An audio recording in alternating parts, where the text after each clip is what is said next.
나는 뭐 기독교인이니까 무조건 사랑해야 돼? 아니요! 아니요! 틀렸어요. 그거 아니에요.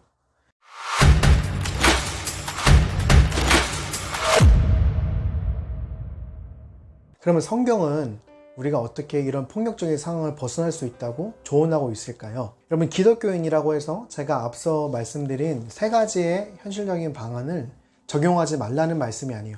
그걸 똑같이 여러분도 고려해 보시고 적용해 보셔도 됩니다.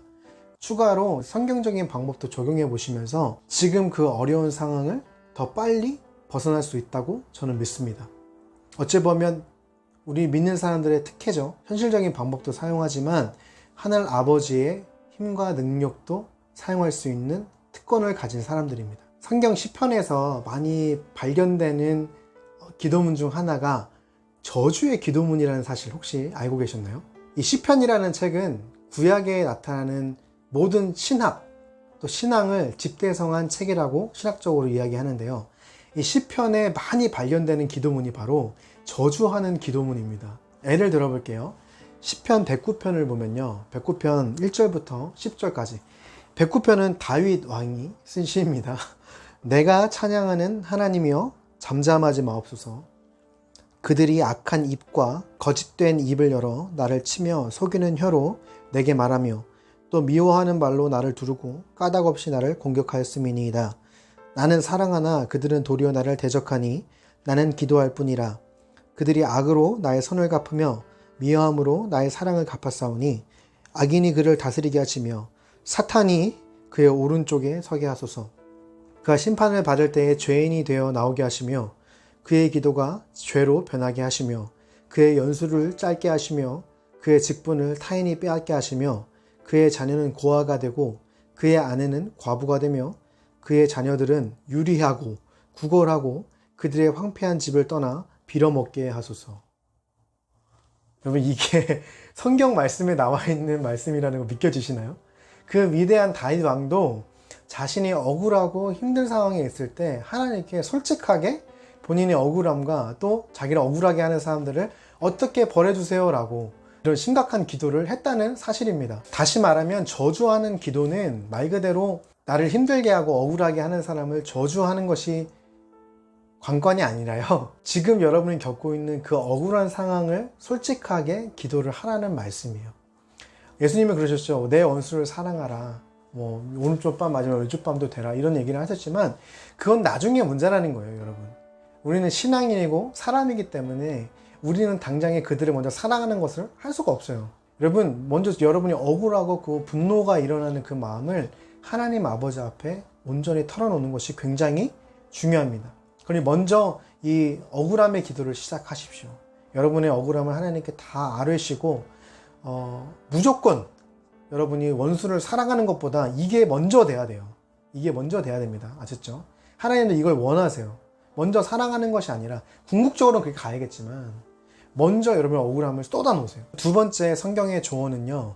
하나님께서 친히 원수를 갚아주신다고 말씀하셨다는 거예요. 현실적으로 나를 괴롭히는 사람에게 불이익을 주는 거 물론 괜찮습니다. 저는 개인적으로 그렇게 하는 것을 지지합니다만 어떤 분들은 정말 너무 삶이 피폐하고 힘들고 날이 없는 것처럼 그런 극단적인 행동을 하시는 분도 계세요. 범죄 행위를 저지르시는 분도 계시죠. 기독교인으로서 좀 더 성숙한 사람으로서 나아가기 원한다면 하나님께 온전히 의탁하시고 그 신실하심을 맡기시기를 바랍니다. 로마서 12장 19절에 이런 말씀이 있습니다. 내 사랑하는 자들아 너희가 친히 원수를 갚지 말고 하나님의 진노하심에 맡기라. 기록되었을 때 원수 갚는 것이 내게 있으니 내가 갚으리라고 주께서 말씀하시니라 라는 말씀이 있습니다. 신명기 32장 35절의 말씀을 근거로 로마서 저자가 이런 말씀을 한 것인데요. 그렇습니다. 여러분, 똥이 더러워서 패하는 겁니다. 여러분께서 손을 직접 더럽히시고 여러분보다 하나님이 더 통쾌하게 복수해주지 않으시겠어요? 더 크게 갚아주시지 않으시겠어요? 그러니까 여러분, 기독교인으로서 기도하시고 이 말씀에 근거하셔서 그 어려움을 직접 해결하시기보다는 하나님의 진노하심에 맡기는 지혜로운 여러분 되시기를 예수님의 이름으로 축복을 드립니다. 마지막 세 번째 성경의 조언은요. 그럼에도 우리가 가야 할 길이 있다는 것입니다. 성화에 대해서 여러분에게 말씀을 드리고 싶은데요. 예수님은 원수와 박해하는 자를 위해서 기도하라고 하셨습니다. 이것이 궁극적으로 우리가 가야 할 길입니다. 그러나 제가 뭐라 그랬죠? 첫 번째로 할 일은 아니라고 했어요. 첫 번째는 억울함을 호소하시는 게 가장 먼저입니다. 그런데 성화의 삶과 우리 기독교인으로서 빛과 소금이 되는 삶은 결국에는 우리가 어떻게 해야 돼요? 원수를 위해서 기도하고 박해하는 자까지도 포용할 수 있는 그런 삶으로 우리가 나아가야 된다는 것입니다. 제가 살아보니까요. 여러분 어딜 가든지요. 여러분을 이유 없이 싫어하는 사람들이 있습니다. 이유 없이 괴롭히는 사람들이 있어요. 여러분이 심지어 교회 가도 그런 사람들이 있고 저도 그랬거든요. 그리고 학교든 여러분이 나중에 직장 생활을 해서 사회 생활을 하시든 또 가정에서도 여러분을 괴롭히는 사람들이 있어요. 저는 이걸 또라이 보존의 법칙이라고 합니다. 이런 사람들을 만날 때마다 무시하고 피할 수도 있지만 여러분이 그렇게 된다면 여러분의 활동 반경은 현저히 줄어들게 될 거예요. 무엇보다 성경은요, 그런 삶은 믿지 않는 사람들의 삶과 똑같다라고 선언하고 있습니다. 심지어 예수님의 입술을 통해서 그 말씀을 하셨어요. 제가 마태복음 5장 38절부터 45절의 말씀을 읽어드릴게요. 또 눈은 눈으로 이는 이로 갚으라 하였다는 것을 너희가 들었으나 나는 너희에게 이르노니 악한 자를 대적하지 말라. 악한 자를 대적하지 말라. 누구든지 내 오른편 뺨을 치거든 왼편도 돌려대며 또 너를 고발하여 속옷을 가지고자 하는 자에게 겉옷까지도 가지게 하며 또 누구든지 너로 억지로 오리를 가게 하거든 그 사람과 심리를 동행하고 내게 구하는 자에게 주며 내게 꾸고자 하는 자에게 거절하지 말라. 또 내 이웃을 사랑하고 내 원수를 미워하라 하였다는 것을 너희가 들었으나 나는 너희에게 이르노니 너희 원수를 사랑하며 너희를 박해하는 자를 위하여 기도하라. 이같이 한즉 하늘에 계신 너희 아버지의 아들이 되리니 이는 하나님이 그 해를 악인과 선인에게 비추시며 비를 의로운 자와 불의한 자에게 내려주심이라. 너희가 너희를 사랑하는 자를 사랑하면 무슨 상이 있으리요? 세리도 이같이 아니하느냐. 우리가 궁극적으로는요, 예수님께서 말씀하신 것처럼 이렇게 성숙한 삶으로 나아가야 합니다.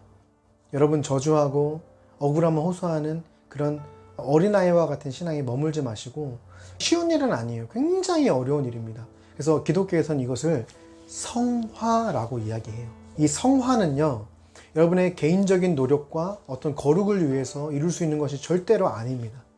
성경은 분명하게 말씀합니다. 여러분이 성화의 삶을 이루기 위해선 성령 하나님의 도우심이 절실히 필요하다고요. 혼자는 도저히 할 수 있는 일이 아니거든요. 여러분이 하나님을 더 사랑하고 성령님과 깊은 교제를 통하여서 자연스럽게 맺어지는 열매 같은 거예요. 나는 기독교인이니까 무조건 사랑해야 돼? 아니요! 틀렸어요. 그거 아니에요. 지금 그 어려운 억울한 상황들을 먼저 쏟아 놓으시고 그 분노를 하나님께 먼저 위로함 얻으시고, 그러고 난 다음에 이 가야 할 길을 따라서 여러분이 신앙이 자라나고 하나님을 더 사랑하는 사람이 되어갈수록 빛과 소금이 되는 사람으로 변화되시기를 바랍니다.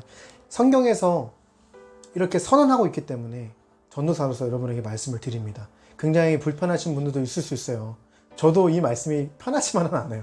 저도 부족한 사람이기 때문입니다. 그렇지만 성경에서 말씀하고 있는 것이기 때문에 반드시 이 길로 우리가 가야만 한다.